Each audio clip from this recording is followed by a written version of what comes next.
Demandez ce qui vous a marqué dans l'actualité de la semaine.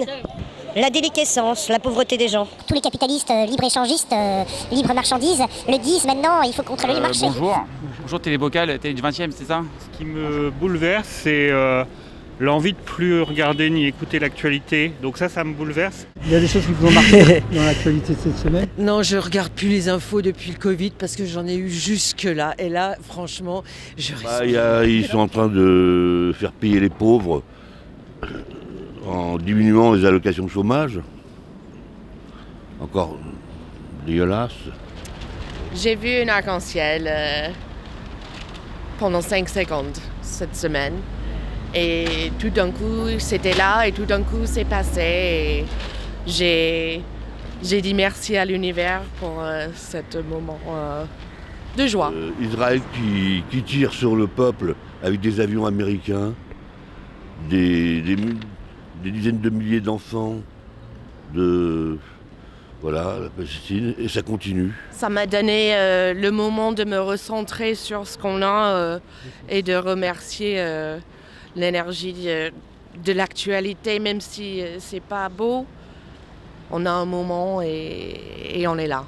Moi, c'est comment dire, c'est le comble de la mauvaise foi et de l'hypocrisie et du mensonge patenté de Bruno Le Maire par rapport à la dette, par rapport à l'économie, tout ça. Ça m'a bouleversée parce que ça m'a rempli de joie et ça m'a fait penser le fait que nous sommes que des étoiles. C'est ça.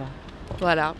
Comment te dire, ce qui m'a révolté, c'est que ces vendeurs de vent, là, ces parasites de la République, qui sont installés dans le système depuis des années et qui veulent donner des leçons de redressement et d'économie, de justice et ça. Et puis quand je vois que, comment il s'appelle, dis-moi son nom, là, le petit, là. Darmanin. Non, le petit, le gamin, là. Attal, qui vient annoncer l'histoire de la réforme sur le chômage et tout ça. Voilà. Donc ça, il y en a marre de ces bâtards, parce qu'il faut qu'ils changent.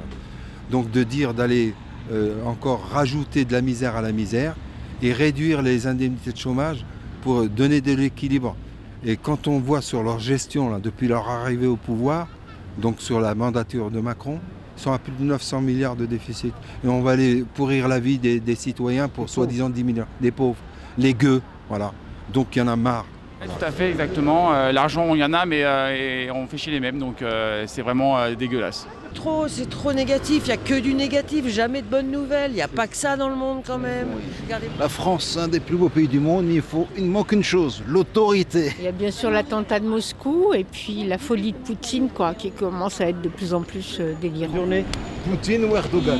Si Trump revient au pouvoir, on va être gouverné par les fake news et par les vérités alternatives. C'est une catastrophe. Je dirais que c'est un gouvernement pitoyable uniquement pour les riches et on en a marre. Voilà, c'est tout ça en fait. C'est la condition des femmes. Je trouve que ça me touche. Je trouve ça assez crado et je trouve qu'on a beaucoup de progrès à faire. Voilà. Il y a un truc, il y a un glissement du patriarcat qui s'est fait entre elle me fait à bouffer, j'ai le droit de tout faire voilà. On essaye toujours de récupérer ou de refaire ce que le voisin a mal fait. Et en définitive, ça sert à rien. Donc moi, je ne regarde plus les infos.